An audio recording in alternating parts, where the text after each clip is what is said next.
Alaknanda river के बारे में हम लोग डिटेल्स में इस वीडियो में जानेंगे। अलकनंदा रिवर पर ही पंचप्रयाग का कॉन्सेप्ट हमें देखने को मिलता है, इसके बारे में भी हम लोग जानेंगे। इससे पहले कुछ इंपॉर्टेंट बेसिक हम लोग देख लेते हैं। ये हमारा प्यारा भारतवर्ष है और ये अपना उत्तराखंड है।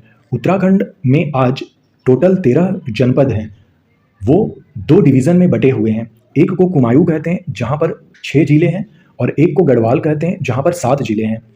जब हम लोग अलकनंदा रिवर के बारे में पढ़ रहे हैं तो हमें अपने उत्तराखंड के मैप को दिमाग में बिठा लेना चाहिए, जिससे कि हमारा कॉन्सेप्ट 100% क्लियर हो जाए। इसी चीज़ को देखते हुए मैंने यहाँ पर अपने उत्तराखंड का एक मैप भी ड्रॉ कर दिया है। जब भी हम मैप ड्रॉ करेंगे तो डायरेक्शन देना ज़रूरी है।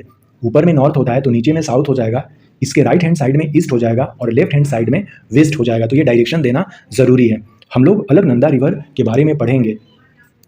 अलकनंदा रिवर जो है वो सतोपत ग्लेशियर से निकलती हैं और भागीरथी नदी जो है वो गंगोत्री ग्लेशियर से निकलती हैं और दोनों देवप्रयाग में मिलती हैं। और देवप्रयाग से अलकनंदा और भागीरथी नदी के मिलन को अब यहाँ से गंगा नदी के नाम से जाना जाता है। सतोपंत ग्लेशियर और गंगोत्री ग्लेशियर के बीच में ये दोनों आसपास ही हैं। केवल एक पर्वत जिसका नाम चौखंबा पर्वत है, जिसकी ऊंचाई 7138 मीटर है, इनके बीच में है। सतोपंत ग्लेशियर से अलकनंदा नदी निकल गई, देवप्रयाग तक आई। यहाँ पर भागीरथी नदी मिलती हैं, अब गंगा नदी बन जाती हैं। देवप्रयाग के बाद गंगा ऋषिकेश में आती हैं, ऋषिकेश से हरिद्वार में आती हैं, हरिद्वार से होते हुए ये उत्तर प्रदेश में इंटर करती हैं, उत्तर प्रदेश से बिहार में जाती हैं गंगा, बिहार के साथ ही साथ झारखंड में भी जाती हैं, फिर बंगाल में जाती हैं, फाइनली बांग्लादेश में, और बांग्लादेश होते हुए ही सुंदरवन का जो डेल्टा है वो विश्व का सबसे बड़ा डेल्टा बनाते हुए, अर्थात कि जो गंगा नदी का माउथ है वो सुंदरवन का डेल्टा है, जो कि बे ऑफ बंगाल में हमें देखने को मिलता है। लेकिन चूंकि इस वीडियो में हम लोग अलकनंदा रिवर के बारे में पढ़ रहे हैं तो अलकनंदा का जो उद्गम स्थान है, उद्गम स्थान जो है वो सतोपंत ग्लेशियर हो गया, और जो माउथ है अलकनंदा का, अर्थात कि जो लास्ट पॉइंट है वो देवप्रयाग हो गया। अब हम लोग डिटेल्स में देखते हैं अलकनंदा रिवर का जो लेंथ है, अर्थात कि कितनी लंबी है, और पूरा का पूरा उत्तराखंड में ही ये फ्लो करती हैं, 200 किलोमीटर के आसपास हमें देखने को मिलेगा। सतोपंत ग्लेशियर से जो नदी निकलती है और ये यहाँ तक जो नदी आती है सतोपंत से लेकर विष्णु प्रयाग तक, इस नदी को विष्णु गंगा के नाम से भी जाना जाता है। और विष्णु गंगा बराबर अलकनंदा नदी है, इसमें कंफ्यूज बिल्कुल नहीं होना है। अलकनंदा को ही सतोपंत ग्लेशियर से लेकर विष्णु प्रयाग तक हम विष्णु गंगा नदी के नाम से जानते हैं। अब जैसे कि क्वेश्चन आ जाए कि विष्णु प्रयाग में किन 2 नदियों का मिलन होता है, तो ऊपर में हमने कहा कि ये विष्णु गंगा है और ये धौली गंगा है, तो धौली गंगा तो कॉमन है ही। अब ऑप्शन में विष्णु गंगा और अलकनंदा दोनों है, तो हम वहां पर उस केस में विष्णु गंगा को कंसीडर करेंगे कि विष्णु गंगा और धौली गंगा के मिलन स्थान को हम विष्णु प्रयाग कहते हैं। वैसे सतोपंत ग्लेशियर से ही अलकनंदा रिवर का ओरिजिनेशन है। सतोपंत ग्लेशियर से अलकनंदा रिवर निकलती हैं, पूरब की तरफ बहते हुए ये माड़ा गांव पहुंचती हैं। माड़ा गांव उत्तराखंड का पहला गांव है। ऊपर से सरस्वती नदी आती हैं, माड़ा गांव में ही मिलती हैं। माड़ा गांव से कुछ ही दूरी पर, लगभग 2.5 से 3 किलोमीटर की दूरी पर बद्रीनाथ धाम है, और ये बद्रीनाथ धाम वही बद्रीनाथ धाम है जिसकी स्थापना अद्वैत के संस्थापक आदि गुरु शंकराचार्य ने 9वीं शताब्दी में स्थापना इसकी की थी। और बद्रीनाथ धाम का जो मंदिर है वो कई बार बन चुका है। बद्रीनाथ धाम जो है 2 पर्वतों के बीच में है। एक तरफ नर पर्वत है जिसका हाइट 5855 मीटर है, दूसरी तरफ नारायण पर्वत है जिसका हाइट 5965 मीटर है। बद्रीनाथ से नीचे लाम बगड़ एक जगह है जहां पर Vishnu Prayag hydro electric power plant की स्थापना की गई है। जब हाइड्रो पावर प्लांट की स्थापना की जाएगी तो वहां पर एक डैम भी बनाना जरूरी होता है, क्योंकि पानी को रोकना जरूरी है हाइड्रो पावर इलेक्ट्रिक के लिए। तो लाम बगड़ में सबसे पहला हमें हाइड्रो इलेक्ट्रिक पावर प्लांट देखने को मिलता है। फिर कुछ दूर जाने के बाद विष्णु प्रयाग आता है, जहां पर कि हमने कहा कि ये नदी जो है अलकनंदा बराबर विष्णु गंगा है। इस नदी को हम लोग क्या कहते हैं, विष्णु गंगा के भी नाम से जानते हैं। और धौली गंगा आकर मिलती है, पहला प्रयाग विष्णु प्रयाग बनता है, और विष्णु प्रयाग के ही पास जोशी मठ है। धौली गंगा नीति दर्रा से निकलती हैं और इसमें 2 नदियां, एक गिरथी गंगा और एक ऋषि गंगा आकर मिलती हैं। ये दोनों नदियां नंदा देवी पर्वत से निकलती हैं।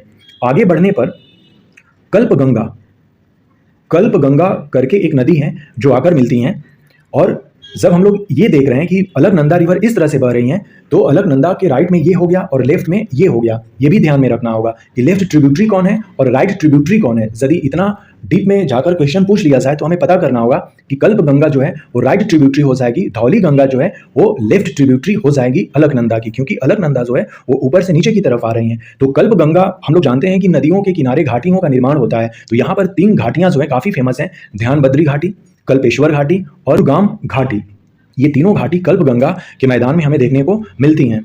फिर कुछ देर बाद बिराही गंगा भी मिलती हैं और बिराही गंगा ये लेफ्ट ट्रिब्यूटरी हो जाएंगी। उसके नीचे चमोली गांव आता है, चमोली गांव के ही नाम पर चमोली डिस्ट्रिक्ट जो है अपना वो पड़ा है। और नेक्स्ट जो है सेकंड प्रयाग, जिसको नंद प्रयाग कहते हैं, जहां पर होम कुंड से नंदाकिनी रिवर निकलती हैं और यहाँ पर अलकनंदा रिवर में आकर मैच करती हैं, मिलती हैं। यहाँ पर नंद प्रयाग का फॉर्मेशन होता है। होमकुंड और हेमकुंड ये दोनों अलग अलग है। हेमकुंड साहिब जो है ये सिख धर्म के लिए काफ़ी इंपॉर्टेंट जगह है, पवित्र जगह है, जहाँ पर हेमकुंड साहिब की तीर्थ यात्रा भी की जाती है। लेकिन होमकुंड एक अलग जगह है जहाँ पर हम अपने चौसिंघा जो जानवर होता है हमारा, उसको हम लोग होमकुंड पर ही छोड़ते हैं। जो नंदा राज जात यात्रा में हम जो चौसिंघा जानवर को यूज़ करते हैं उसको होमकुंड पर ही हम लोग छोड़ते हैं। तो होमकुंड और हेमकुंड दोनों अलग अलग है।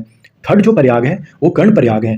ये पिंडार नदी और अलकनंदा नदी के संगम पर बसा हुआ है कर्ण प्रयाग। कर्ण प्रयाग की हाइट लगभग 745 मीटर है।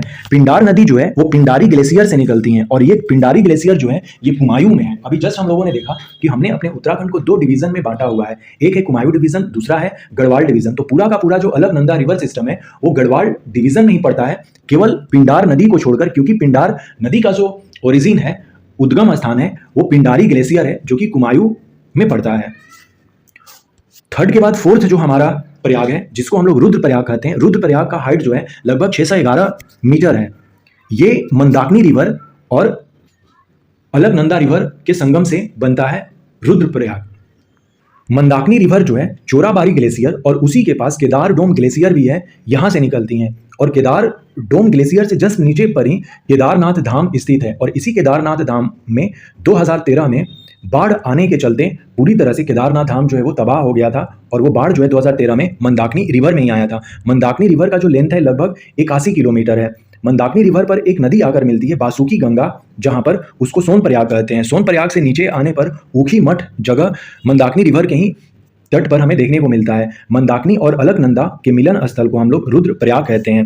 रुद्रप्रयाग से आगे आने पर श्रीनगर शहर है। श्रीनगर शहर की ऊंचाई जो है समुद्र तल से लगभग 563 मीटर ऊपर है। यहाँ पर अलकनंदा हाइड्रो इलेक्ट्रिक प्रोजेक्ट बना हुआ है। तो जब हाइड्रो इलेक्ट्रिक प्रोजेक्ट बनेगा तो साथ ही साथ डैम भी बनेगा। तो अलकनंदा हाइड्रो इलेक्ट्रिक प्रोजेक्ट और डैम मैंने दोनों साथ में लिख दिया है। इसको हम लोग 2 बार लिखेंगे। यदि डैम पूछे तो डैम लिख देंगे और हाइड्रो पावर के बारे में बात करें तो हम लोग इसको हाइड्रो पावर के तौर पर लिख देंगे। तो श्रीनगर में अलकनंदा हाइड्रो इलेक्ट्रिक पावर है।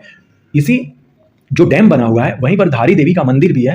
पहले धारी देवी मंदिर किनारे में हुआ करता था, लेकिन पानी से बचने के लिए इसको ऊपर में उसी डैम के अंदर ही बना दिया गया है धारी देवी मंदिर। श्रीनगर के बाद फिफ्थ जो है हमारा प्रयाग वो देव प्रयाग है और ये हमारा फाइनल प्रयाग है। ऊपर से अलकनंदा और इस साइड से राइट ट्रिब्यूटरी के तौर पर भागीरथी नदी आकर देवप्रयाग में मिलती हैं और देवप्रयाग से अब जो हमारी ये दोनों नदियां हैं भागीरथी और अलकनंदा के मिलन को गंगा नदी कहते हैं। और गंगा नदी हम लोग देखें कि आगे किस तरह से बढ़ती हैं। तो आई होप सो कि ये क्लियर हो गया हमें कि सतोपंथ ग्लेशियर से किस तरह से अलकनंदा रिवर निकलती हैं। पहला प्रयाग विष्णु प्रयाग बनता है जहां पर ये विष्णु गंगा और साथ ही साथ धौली गंगा आकर मिलती हैं। दूसरा जो है हमारा प्रयाग नंद प्रयाग है जहां पर नंदाकिनी और अलकनंदा मिलती हैं। तीसरा जो हमारा प्रयाग है कर्ण प्रयाग है, पिंडार नदी और अलकनंदा मिलती हैं। चौथा जो है हमारा प्रयाग वो रुद्र प्रयाग है जहां पर मंदाकिनी और ये अलकनंदा रिवर मिलती हैं।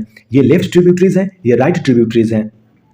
फाइनली हमारा 5वां प्रयाग देव प्रयाग है जहां पर अलकनंदा और भागीरथी आकर मिलती हैं। आई होप सो कि ये क्लियर हो गया होगा। तो ये हमारा फाइनल हो गया अलकनंदा के बारे में। यमुना रिवर भी उत्तराखंड से ही निकलती हैं और गंगा नदी की ट्रिब्यूटरी है यमुना नदी। ये दोनों प्रयागराज इलाहाबाद में आकर मिलती हैं और हमने देखा कि गंगा जो है और कोई रिवर नहीं है, ये अलकनंदा रिवर का ही आगे नाम जो है वो देव प्रयाग से गंगा रिवर हो जाता है। तो अदर जो इन्फॉर्मेशन है हम लोग अदर वीडियोस में देखेंगे। आई होप सो कि अलकनंदा का जो कॉन्सेप्ट है वो क्लियर हो गया होगा। तो थैंक्स एंड टेक केयर। मिलते हैं फिर अगले वीडियो।